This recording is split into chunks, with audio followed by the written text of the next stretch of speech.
Good morning, Bucknutters. Welcome to the Bucknuts Morning 5 here on Friday, November 3rd, 2017. I am Dave Biddle, and I'm very happy to be joined by Jonah Booker.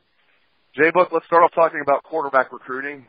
Dan Rubin and Steve Wilfong hit on it yesterday's show, of course, but let's start off with that. That's the biggest story really right now, especially in the recruiting world. Emory Jones has been committed to Ohio State, it seems like, for 2 years, but now it looks like he's going to flip to Alabama. All the crystal balls are flipping to Alabama, and it looks like Jarren Williams might be a Buckeye. The Buckeyes have offered him, and a lot of crystal balls are coming in on Jarren Williams committing to the Buckeyes. Your take on this, would there be a big drop-off from Emory Jones to Jarren Williams, and just your thoughts on this whole process, J-Book? I don't think it'd be a big drop-off. And to be frank, Emory Jones really didn't have the year that a lot of people thought he was going to have. He didn't take that next step. He was basically a 50% passer in high school. The guy is a heck of an athlete. He definitely can play, but he would need some time to get acclimated to the college game, especially throwing the football.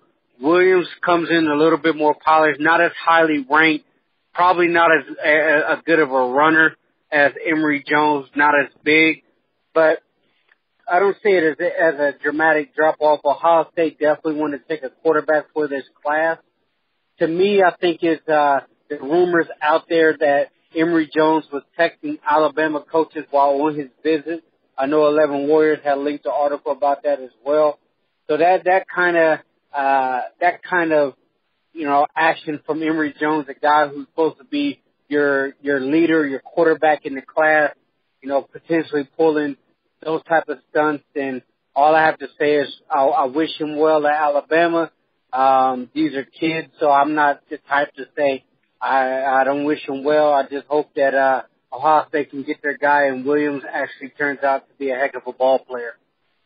Yeah, that's the tough part of this. I mean, these are kids, and you have to. I mean, it's a life-changing decision, and you want what's best for them. You want them to make the decision they feel comfortable with. I know the problem a lot of fans have is it's so late in the process. I mean, now we have the early signing period in college football, which we've been talking about for years. It's finally coming December 20th through the 22nd. The early signing period's here, so you're about a month and a half away from that. So a lot of fans are mad we're about a month and a half away from the early signing period, and Emory Jones is kind of pulling out the rug from Ohio State. I see both sides of it. Just what's your take on that? Yeah, I definitely understand it, especially with the early signing period. But it's not like Emory Jones is just now taking visits. He's been flirting with Alabama for several months now, taking visits. And the good news for Ohio State is they understand that Jones has been flirting with Bama for months now, so they've been on the other kid just in case a situation like this emerged where Ohio State is not going to be left at the altar with their pants down. They actually had a contingency plan in place. I know Coach Day went down and visited the Williams kid on his way to also visit Emory Jones not too long ago to watch him throw. So Ohio State has had a plan in place. If Emory Jones wouldn't have been flirting with Alabama, I truly believe he would be in this class. But at this point, I think the Buckeyes, they're going to move on. Emory Jones looks like he's probably headed to Alabama. Well, let's move on as well and talk about something else. My first time talking to you, Jay Book, since the college football playoff rankings came out.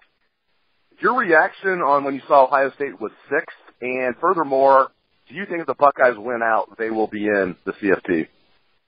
I wasn't surprised in my rankings, just playing around, just throwing them out there to see where the top 10 would land in contrast to the playoff committee. And I had Ohio State at number 6. A lot of people say Clemson shouldn't be where they're at, which I can understand that. But the way it was explained to me was the reason Clemson is at number 4 is because they are basically living off the wins that they had prior to them losing to Syracuse. So they had 6 Power 5 conference wins, and they also had 2 wins against top 25 teams against Auburn and a Virginia Tech team who's ranked fairly high.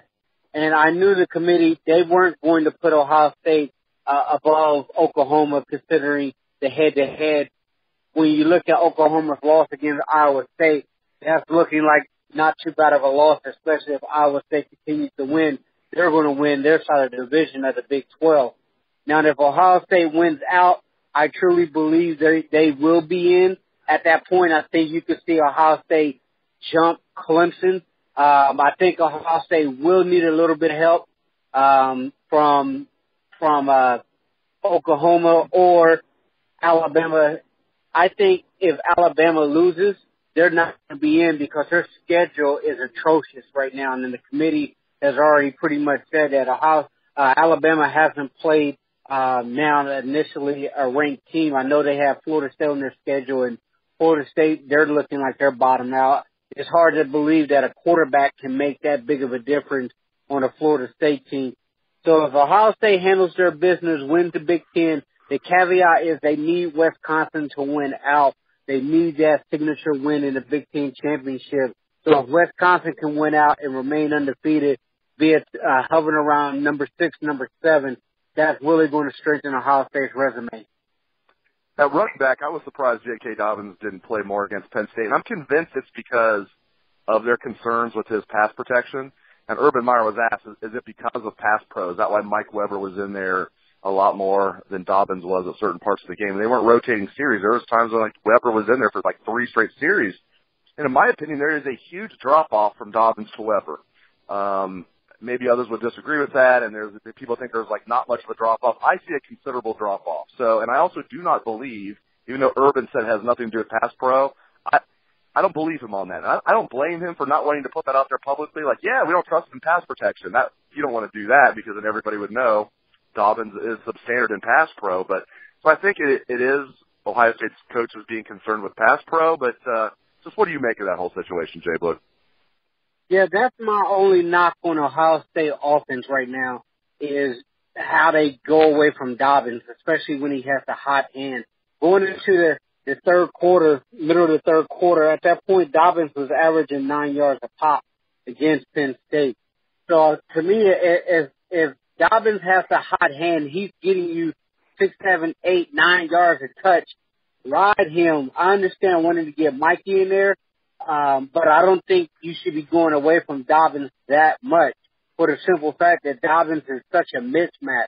I know Ohio State was going a lot of pass heavy late in that game to try to get back into it, and they probably wanted Mikey in there for pass pro. But at the same time, there's plenty examples this season where they went away from Dobbins for long periods of the game, which I, frankly don't understand. And I know during the game, CBS NFL draft expert Dane Brugler, he had tweeted out that J.K. Dobbins is the best true freshman running back he's seen since Saquon Barkley in years. And he believes that Dobbins is on that type of trajectory.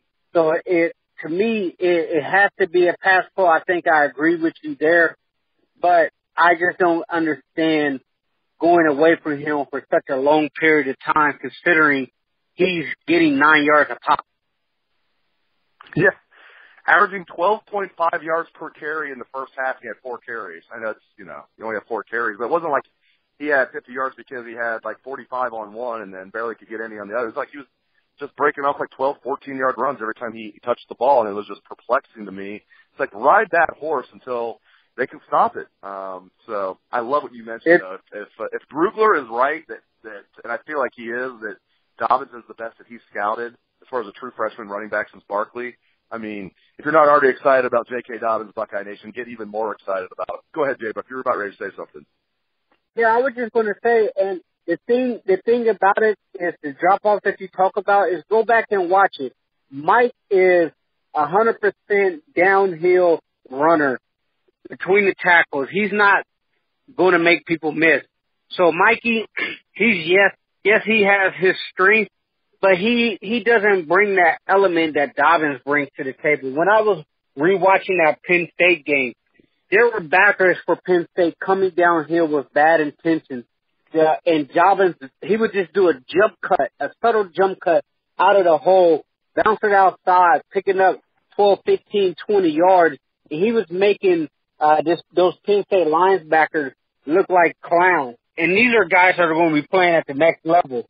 Penn State has a defense that's ranked in the top 10 nationally going into that game, top 3 in the Big Ten, and Dobbins was hitting people with that jump cut, and they couldn't get a hand on him, at least for, 9 yards, 10 yards until he was down the field. Brass tacks tomorrow, 3:30 Eastern, Iowa City. It looks like they'll avoid rain. It's going to be like raining all weekend in Iowa City, but right now the forecast says that for the game it's going to be dry, so hopefully that stays true. Buckeyes are 16.5-point favorites as of this morning. I have them winning this game 35-17. So I had a relatively close. I do have the Buckeyes winning and covering the spread. I know we had our staff predictions yesterday, Jay Book, but for those that missed it, how do you see this game going, and what is your final score prediction, sir? Yeah, in the staff prediction, I had it Ohio State 34, Penn State 14.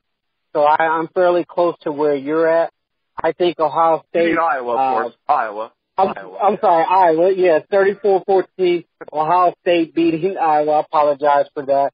Yeah, I just don't think Iowa's going to match up with Ohio State very well. When it comes to the Jimmy and the Joes, I just think that Ohio State's going to out-athlete them. The key for Ohio State is the mental mistake. They have to get away from that. The false starts, putting the offense behind the chains on 1st and 15, 2nd and 15, and especially the kickoff team. Stay in your lane, get the special teams cleaned up, get the mental mistakes, and I think Ohio State gets out of there. Covering the spread on the road, I just think Ohio State has too many weapons, too many athletes for Iowa. So what was your score again? I'm sorry. 34-14 Buckeyes. I like it. Yeah, that's right. You started off saying that, and 34-14, so you're even a little bit more confident than I am. But we have about relatively the same score, so let's hope the Buckeyes can take care of business. I asked you this earlier in the show. In my opinion, I have no doubt that Ohio State, if they go 12-1, they're in. Now, maybe I'm wrong, but that's just I'm telling you that, Buckeye Nation out there listening. If you're wondering, if you're worried about it, there's a lot of football to be played. The Buckeyes take care of business. They're going to be in the college football playoff. You have my guarantee, and you can burn me at the stake if I'm wrong. Great stuff, Jonah Booker. Go ahead, buddy. You're not the only one who's guaranteeing it. Paul Finebaum yesterday on his show guaranteed it to his audience that said if Ohio State wins out, without a doubt, the Buckeyes will be in the playoffs. So Finebaum telling the SEC callers, if the Buckeyes handle their business, expect to see them potentially out in Pasadena in the Rose Bowl as a 3 or 4 seed. I'm always hearing Paul Finebaum now say nice things about Ohio State. This used to not be the case. Now, obviously, Ohio State's, they've earned their keep. They've earned their respect across the nation. But the 31-0 loss to Clemson and everything like that, you've had people taking their shots. But Finebaum has been just steadfast, just talking up the Buckeyes. Part of me thinks it's because his radio show is now being broadcast in Columbus on 1460, the AM station here in Columbus. But that's entertaining to me. Have you noticed that, too, that Finebaum seems like he's done a 180? He feels like obviously he's not a Buckeye fan. He's an SEC guy, but he's always talking up Ohio State, it seems like, Jay Blitz. Yeah, you're right about that. He's been one of the national guys, especially down there in SEC country, really talking up the Buckeyes. And he was also talking about Urban Meyer. He basically said, talking about the Florida mess, talking about how Urban Meyer basically is the second best coach in his mind in college football, and it's not even a discussion, even with the success that Dabo Swinney has had.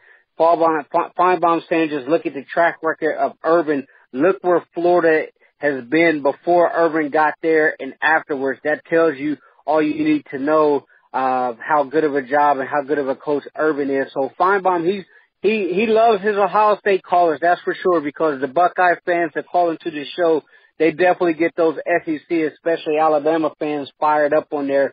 So it could be a situation where he ponders up to the Ohio State faithful to generate some calls from him. But overall, the gist of it is he's been fairly nice to the Buckeye faithful. I love it. And I love having Jonah Booker on the show. Thank you very much, Jay Book. You can catch this column every week on Bucknuts. It is outside Columbus. You can catch him on Twitter, of course. Great follow, @JBook37. He's all over the front row message board, of course, as well. So thank you very much to Jonah Booker, and thank you very much for all the listeners out there for tuning in the show. Hope you have a great day and a great weekend. Let's hear that Buckeye swag, best damn band in the land. Buckeyes.